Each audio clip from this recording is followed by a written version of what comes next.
Eu sou o pastor Marcelo da Primeira Igreja Batista de Mantena e estou aqui para uma preciosa aula da Escola Bíblica Dominical. Nós temos adotado em nossa igreja a revista Práticas Bíblicas da Convenção Batista Mineira. Hoje vamos fazer o estudo de número 31 nesta videoaula. Estudo este que está registrado nas páginas 141 até a 144 desta mesma revista. O tema de hoje é conflitos familiares, a aparente vitória do mal sobre o bem. Antes de estudar este precioso texto que nós temos em mãos, eu gostaria de tomar como referência a palavra de Deus, porque, como sempre digo, gosto de frisar, a palavra de Deus deve ser o livro que norteia todo o estudo que nós fazemos em nossa escola bíblica dominical, como o próprio nome já diz.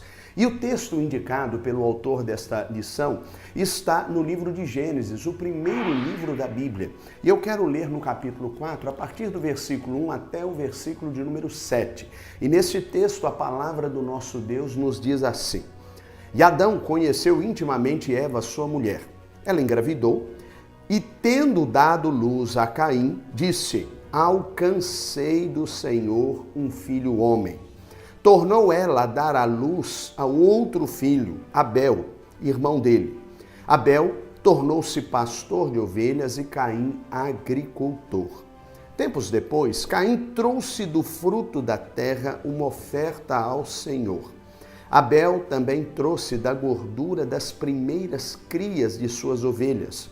E o Senhor acolheu bem Abel e sua oferta, mas não acolheu Caim e sua oferta. Por isso, Caim ficou furioso e ficou com o semblante abatido. Então o Senhor perguntou a Caim: Por que te iraste? E por que estás com o semblante abatido? Se procederes bem, não se restabelecerá o teu semblante? Mas se não procederes bem, o pecado jaz à porta, e o desejo dele será contra ti, mas tu deves dominá-lo. Que Deus nos abençoe na leitura da sua palavra. Nós temos vivido um momento desafiador enquanto sociedade. A sociedade contemporânea se caracteriza pela questão de ter aberto mão do trato pessoal. Infelizmente, a sociedade contemporânea abriu mão do trato pessoal. Nós estamos vivendo num contexto em que, infelizmente, os relacionamentos interpessoais estão cada vez mais distantes e vivendo uma série de desajustes. E isso, naturalmente, que está determinando um modo de vida contemporâneo na sociedade, atinge diretamente a família. A família, ela tem vivido um grande desafio. Até porque, infelizmente, nós estamos, enquanto sociedade, deixando de ter vínculos para fazer conexões. E na medida que nós trocamos vínculos por conexões, nós estamos criando distanciamento entre nós e as pessoas com quem convivemos, ou pelo menos com quem deveríamos conviver em âmbito familiar. Naturalmente, isto abre espaço, como eu disse há pouco, repito, para uma série de desajustes nos relacionamentos interpessoais. Eu poderia, inclusive, dizer que a família contemporânea, ela se caracteriza pela desarmonia. As pessoas não se entendem, a comunicação é cheia de ruídos. Infelizmente, há uma série de questões mal resolvidas que estão entrando no contexto familiar e dominando esse contexto familiar, e isso tem trazido sérios problemas. É o que o autor está chamando aqui de conflitos familiares. Os conflitos têm a ver, sobretudo, com os desajustes no que diz respeito à proposta de vida. E isso atinge a intimidade sexual do casal, isso atinge a criação dos filhos, isso atinge o comportamento fraternal entre irmãos, isso atinge a relação entre pais e filhos, enfim.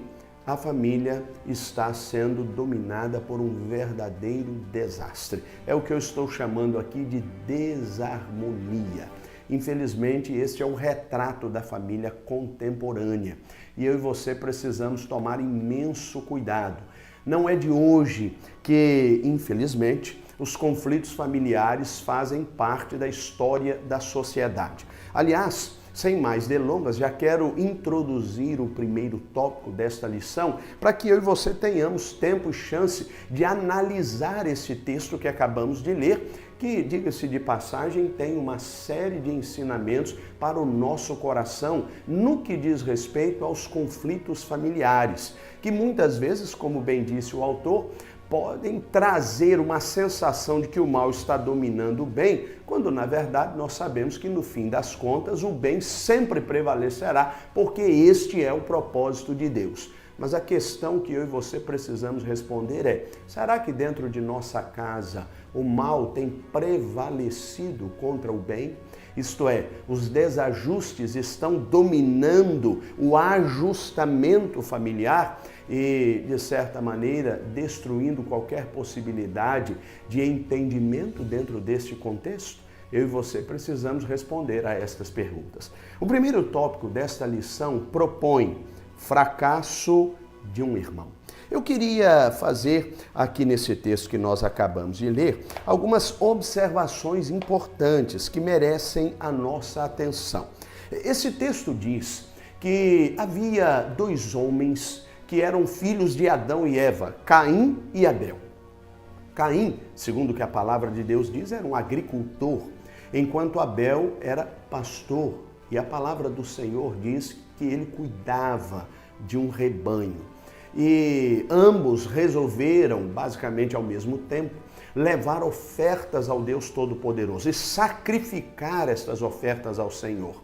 Abel fez uma escolha na sua oferta. A palavra do Senhor diz que ele tirou das primícias, o que significa dizer que ele escolheu o que havia de melhor no seu rebanho para oferecer em sacrifício ao Senhor. Já Caim não teve esse cuidado. A palavra do Senhor diz que ele pegou aquilo que entendia ser capaz de agradar o coração de Deus, mas não com a preocupação de ser isto a primícia.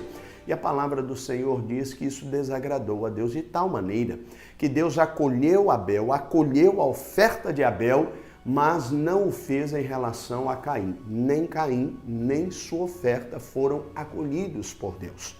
Naturalmente, isto gerou no coração de Caim uma série de questões mal resolvidas.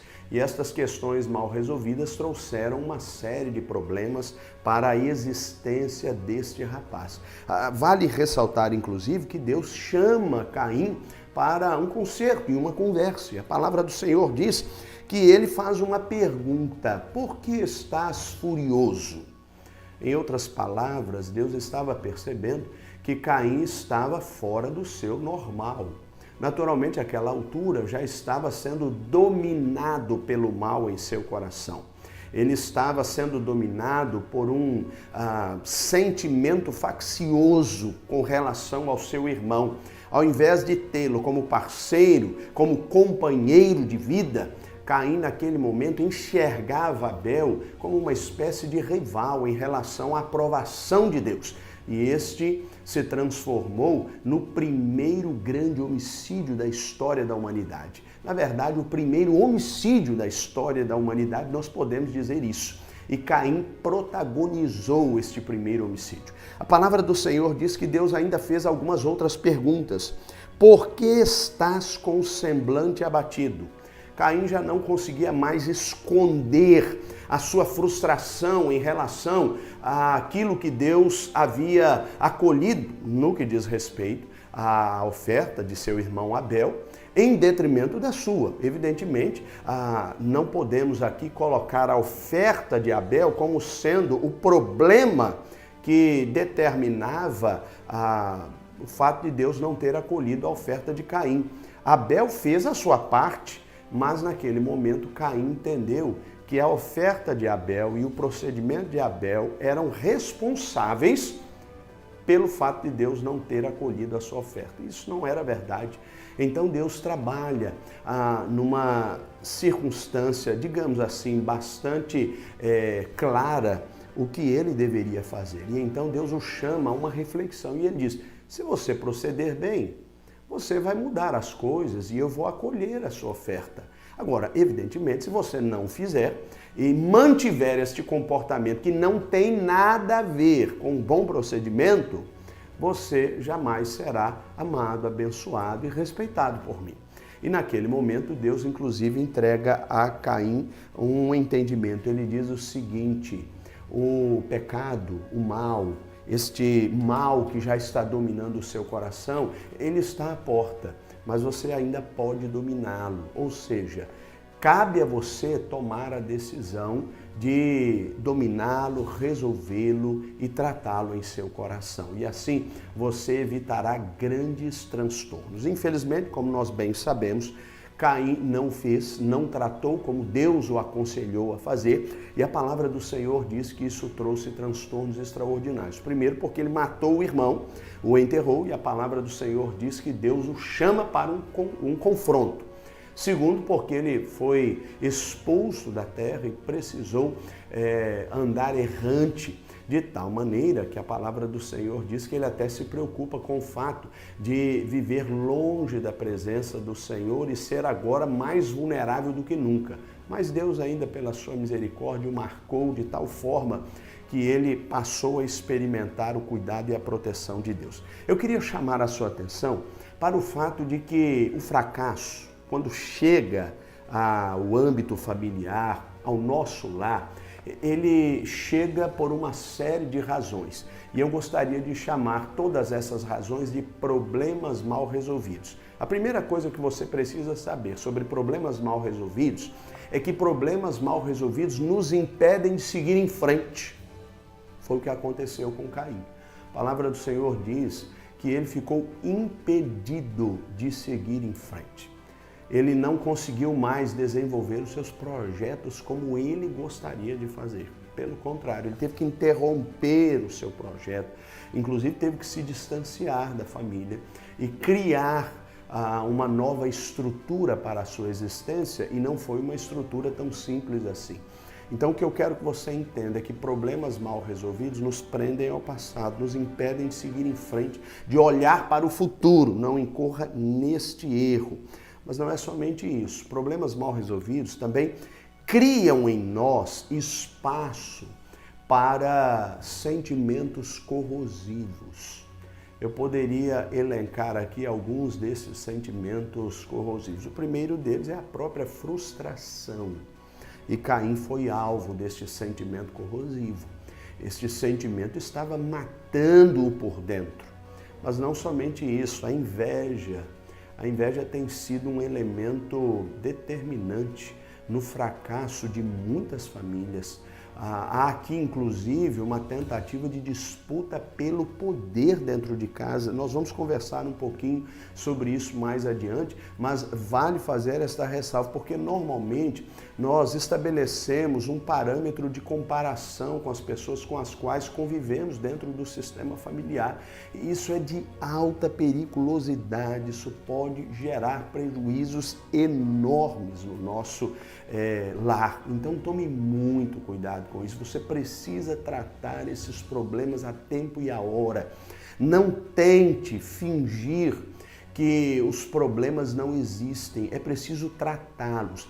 Eu preciso, inclusive, dizer que o mais responsável a se fazer é abrir as gavetas da sua mente, e nós precisamos avaliar a nossa mente de maneira responsável, nosso comportamento de maneira responsável. A nossa mente, e aqui quero usar uma metáfora, ela é cheia de gavetas, e todas estas gavetas guardam arquivos que estão relacionados a questões bem-sucedidas e mal-sucedidas da nossa história.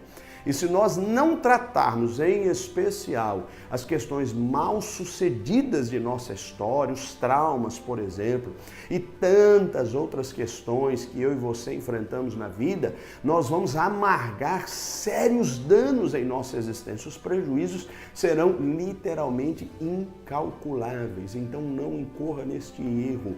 Abra estas gavetas e trate cada um dos seus problemas com muita responsabilidade. Caso contrário, você vai criar espaço para os tais sentimentos corrosivos dos quais falava agora há pouco. E isso pode trazer distanciamento, isso pode trazer injúria, isso pode trazer, muitas vezes, a inconsistência familiar. E uma família inconsistente, ela está muito perto de desmoronar, e é por isso que muitos casais desmoronam, casamentos inclusive, é por isso que muitos relacionamentos entre pai e filho desmoronam, porque estes sentimentos corrosivos, raiva, a vingança e tantas outras coisas acabam dominando o nosso coração. E foi isso que criou embaraços na casa de Adão e Eva no que diz respeito aos seus filhos. O pecado já estava ali desde o momento em que Adão e Eva erraram o alvo, desde o momento em que eles fizeram escolhas erradas e assim abriram espaço para que o pecado dominasse a sua família. E eu e você temos que tomar imenso cuidado com isso, porque isso vai gerar conflitos e esses conflitos muitas vezes são inadministráveis. Cuidado! A segunda lição que este autor propõe como tópico para a nossa existência é a lição que parte da arrogância de um pai. E este é o segundo tópico desta lição.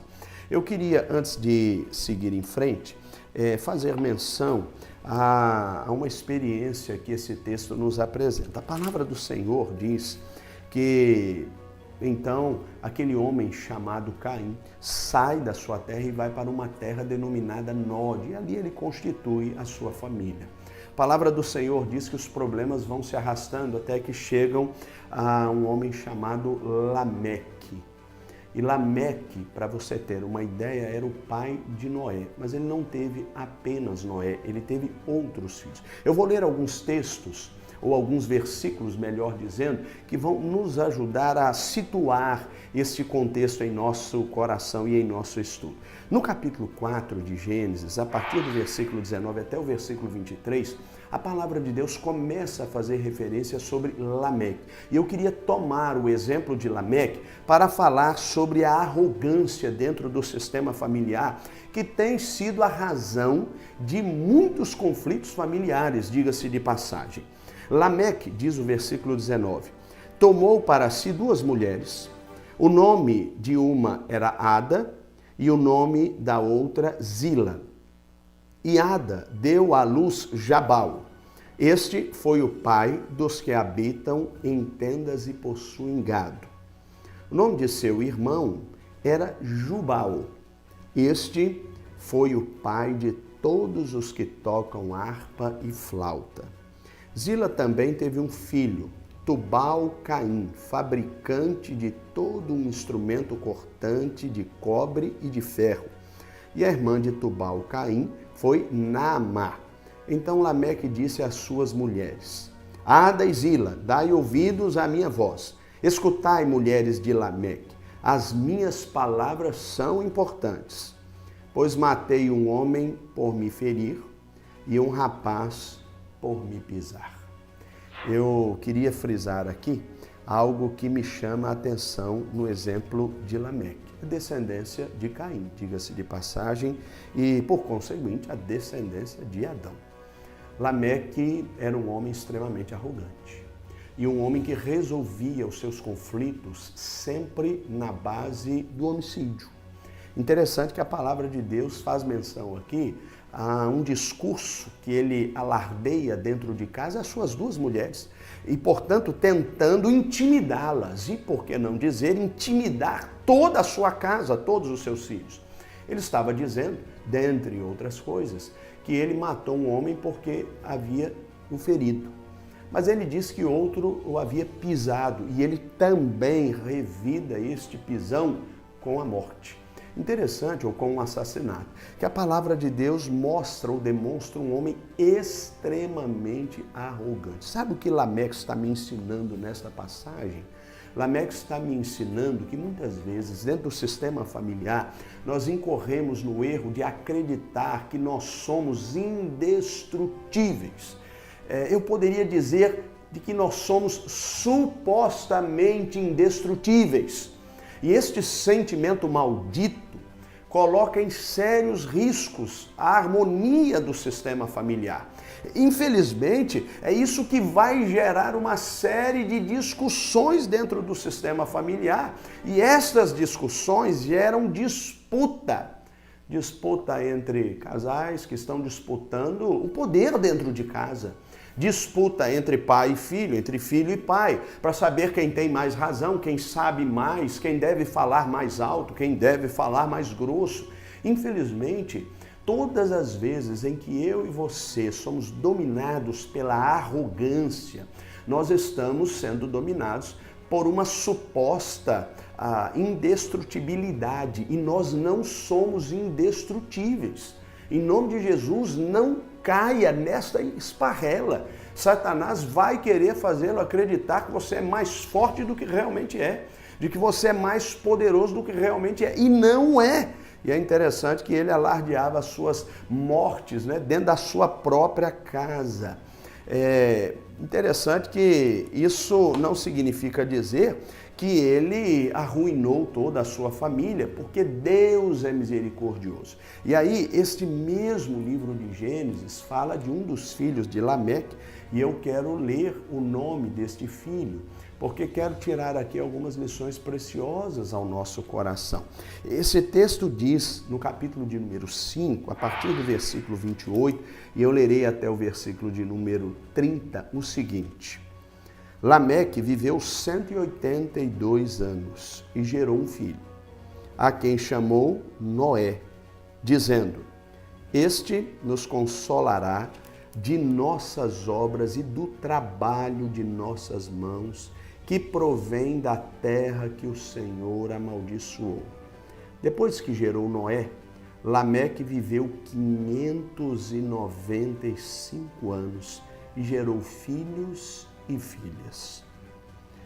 Interessante que Lameque, que viveu aqui, segundo que a palavra do Senhor diz, 777 anos, 777 anos, tinha tudo para fazer da sua família um verdadeiro fracasso. Um homem arrogante, como vimos, que alardeava os seus assassinatos, que intimidava suas esposas, seus filhos, mas interessante que ele consegue fazer dentro da sua família um filho, e segundo que a palavra de Deus diz, que toma uma decisão diferente da escolha de seu pai.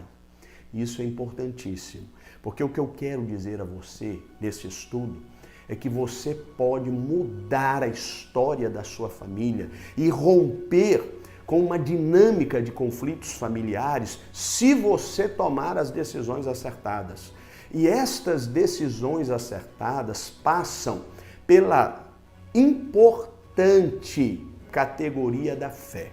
O que eu quero dizer com isso é o seguinte: nós precisamos plantar fé dentro de nossa casa.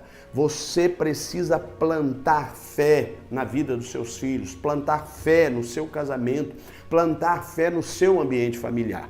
Interessante que em Noé, Deus percebe aquela geração corrompida, dominada pela perversidade. E Deus então resolve fazer uma quebra, uma ruptura com aquela sociedade e começar um novo padrão, uma nova história para a humanidade.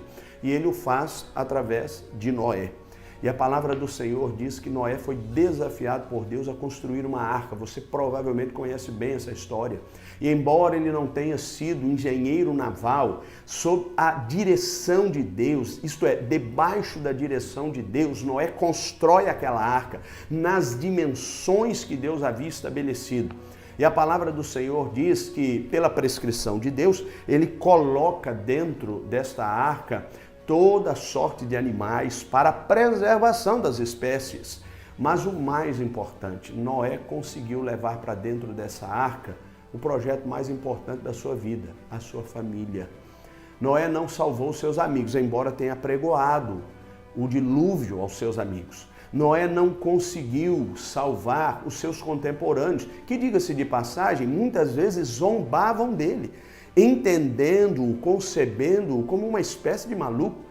Mas Noé conseguiu levar a sua família. E isso é o que mais me encanta na vida de Noé. Portanto, não é o fato dele ter construído uma arca, mesmo não sendo engenheiro naval, não é o fato dele ter trabalhado durante tantos anos sem qualquer recurso para a construção daquela arca e ter conseguido alcançar o seu objetivo. O que mais me encanta é o fato que ele levou para o seu projeto a sua família. E isso traz uma importante lição para mim e para você. Se quisermos acabar com os conflitos familiares dentro de nossa casa, ou melhor dizendo, se quisermos resolver os conflitos familiares dentro de nossas casas, ao invés de disputarmos poder, ao invés de nos sentarmos numa suposta indestrutibilidade, nós precisamos plantar fé dentro do ambiente familiar e levar as pessoas com as quais convivemos, principalmente pelo nosso exemplo, a amarem a Deus, a servirem a Deus e a confiarem em Deus. Porque só quando Deus ilumina o ambiente familiar é que a escuridão sai de cena. Muitas vezes os conflitos familiares acabam conosco e escurecem o ambiente da nossa família.